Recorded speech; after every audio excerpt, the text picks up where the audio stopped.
Hi friends, it's Marissa. Thank you so much if you're coming here from purchasing my Etsy templates. I super appreciate it.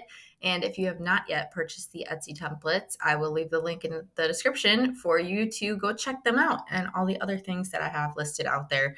So in this video, we are going to be customizing the second under contract template. So first thing I'm going to do is change the color of the font.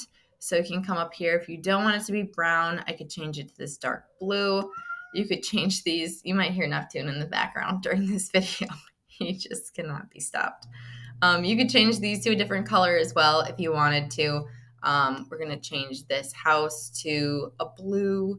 And then we could also change the font. So if you come up here, you can change the font right here. We can change it to anything we want in here. Just note that if it has a crown next to it, it's a pro feature. If it does not have anything next to it, it is free and everyone will be able to use it. So, for example, I could change it like that. And then we can come down here. We can do all the same things with our text, so I'm not going to go through all of that.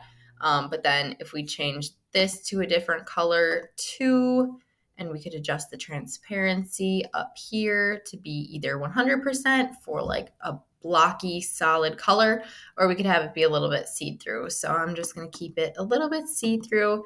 And then we do have a white gradient up top. So there's not one on the bottom like the other under contract, but there is one up top.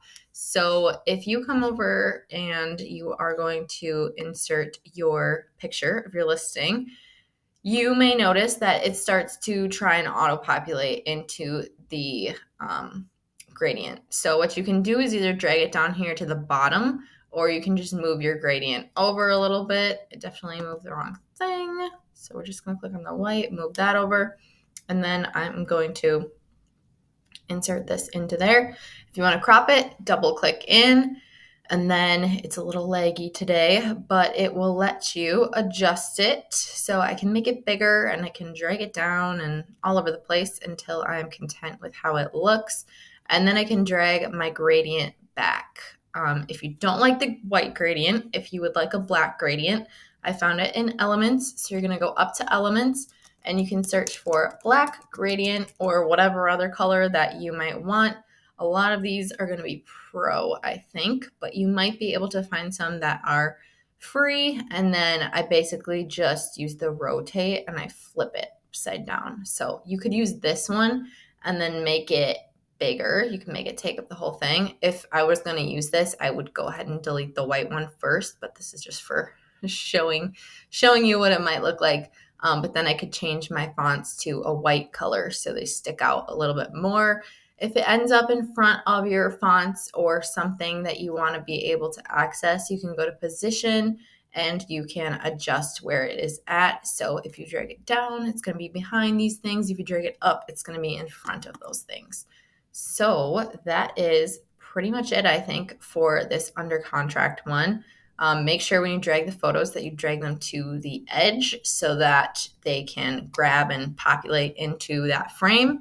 Otherwise, they'll just pop up right over the top of your design. So if you want to then save this, you will click on Share, Download. I suggest saving in a PNG. And make sure you click whatever page you are trying to download, unless you want to download all of them at the same time. And then we're going to click on Download.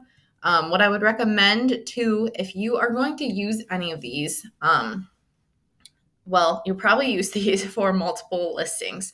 So what I would recommend is coming up here and duplicating the page. Once you're content with your customized template, come up here next time you need to make one and duplicate the page. Now this could be 123 Main Street and this could be Example Avenue. And now we can just keep continuing on.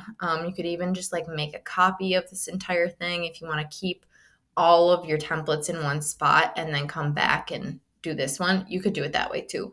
But I would recommend duplicating it or having a copy somewhere instead of reinventing the wheel and changing it every single time. So yes, definitely try that. And I think that's all for this one. And stay tuned for the next video, which is buyer accepted offer. Thanks for watching.